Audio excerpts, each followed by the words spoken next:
Nah, Piala Dunia pemirsa ini selalu dipromosikan sebagai pesta sepak bola terbesar di dunia. Sebuah ajang yang seharusnya ini menyatukan negara-negara dengan latar belakang politik, budaya, dan kepentingan yang berbeda.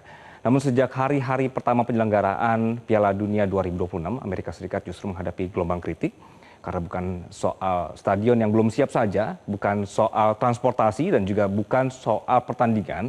Ini sorotannya datang dari pintu masuk negara itu sendiri. Jadi sederet kejadian ini memunculkan pertanyaan yang semakin sering terdengar, apakah Amerika Serikat ini benar-benar menjadi tuan rumah yang baik untuk Piala Dunia 2026? Kita mulai pemirsa. Nah, Iran ini menjadi sorotan utama menjelang kick-off Piala Dunia 2026. Ketegangan politik atau juga ketegangan geopolitik antara Tehran dan Washington yang memanas ditambah rentetan serangan militer Amerika Serikat baru-baru ini membuat banyak pihak khawatir apakah sepak bola benar-benar bisa lepas dari intervensi politik. Meski sebenarnya FIFA sudah menjamin hak semua negara untuk bertanding, kenyataan di lapangan lain pemirsa. Karena delegasi Iran ini harus menghadapi pemeriksaan keamanan dan juga birokrasi visa yang jauh lebih intimidatif dibandingkan atau juga dibanding kontestan manapun. Nah, pemerintah Amerika Serikat menjanjikan sebenarnya pengecualian visa bagi para atlet, tapi sekali lagi faktanya kebijakan ini penuh dengan pembatasan ketat. Misalnya adalah pemangkasan skuad ofisial. 11 anggota delegasi penting termasuk Presiden Federasi Sepak Bola Iran, Mehdi Taj, ini dilarang masuk ke wilayah Amerika. Lalu juga ada aturan masuk pulang instan. Jadi pemerintah Amerika hanya mengizinkan Iran masuk ke wilayah mereka pada hari pertandingan dan wajib langsung keluar malam itu juga.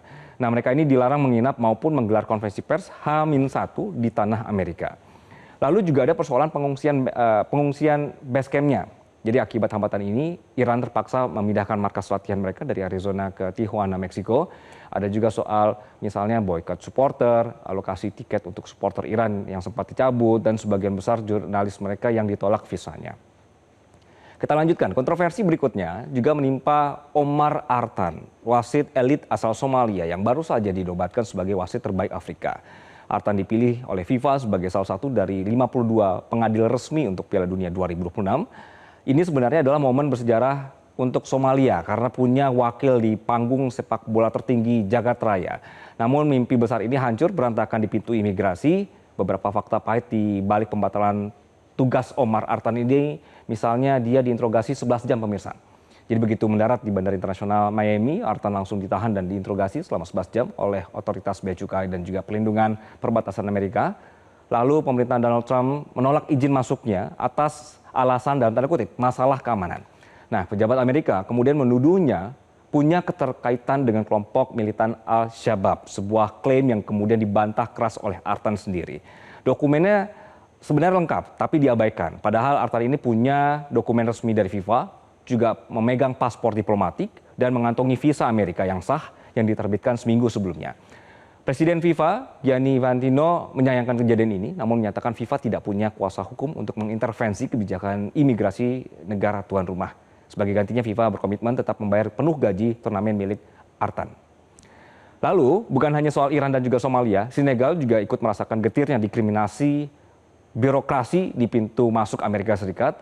Langkah sang juara Piala Afrika 2021 ini untuk berlaga di Piala Dunia harus dinodai oleh insiden di bandara.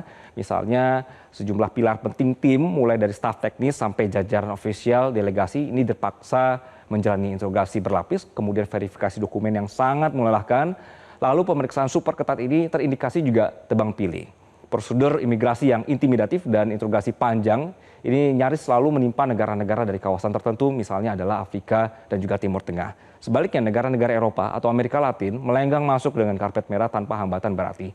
Akibatnya, sebuah presiden pun tercipta. Piala Dunia 2026 mempertontonkan standar ganda yang nyata, di mana semua peserta dipisahkan oleh kelas, paspor, dan juga asal negara mereka. Masalah serupa juga dialami oleh Irak. Karena striker andalan mereka, Ayman Hussein, dilaporkan juga harus menjalani pemeriksaan tambahan berjam-jam setelah sampai di Amerika. Nah, meski akhirnya sebenarnya sudah diperbolehkan masuk, insiden ini kembali memunculkan pertanyaan mengenai perlakuan terhadap peserta dari negara-negara tertentu. Bagi seorang pemain profesional, waktu menjelang pertandingan ini sebenarnya penting ya. Karena setiap jam yang terbuang di ruang pemeriksaan berarti berkurangnya juga waktu untuk istirahat, adaptasi, dan mempersiapkan diri bersama tim. Nah, karena itu kejadian yang dialami oleh Ayman Hussein ini menjadi sorotan tersendiri di tengah berbagai kontroversi yang sedang terjadi. Kalau misalnya sang striker tadi, Aiman Hussein, pemirsa pada akhirnya diizinkan melanjutkan perjalanan, nasib yang jauh lebih tragis justru dialami oleh Talal Salah. Ini adalah fotografer resmi tim nasional Irak. Sama-sama mendarat di Bandara Internasional O'Hare, Chicago. Langkah Salah ini kemudian dihentikan oleh otoritas bea dan cukai. Dan dia ditahan di ruang isolasi bandara, dipaksa melewati pemeriksaan gawai pribadi dan diinterogasi secara maraton lebih dari 10 jam.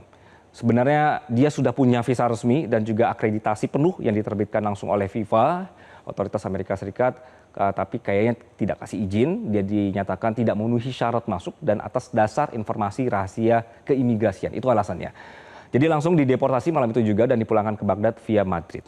Jadi berbagai kontroversi ini pemirsa membuat perhatian dunia tidak hanya tertuju pada pertandingan, tapi juga pada bagaimana negara tuan rumah memperlakukan tamu-tamunya. Karena pada akhirnya Piala Dunia ini bukan hanya soal siapa yang menang di lapangan, tapi juga apakah seluruh peserta ini mendapatkan kesempatan yang sama untuk hadir dan bertanding di sana.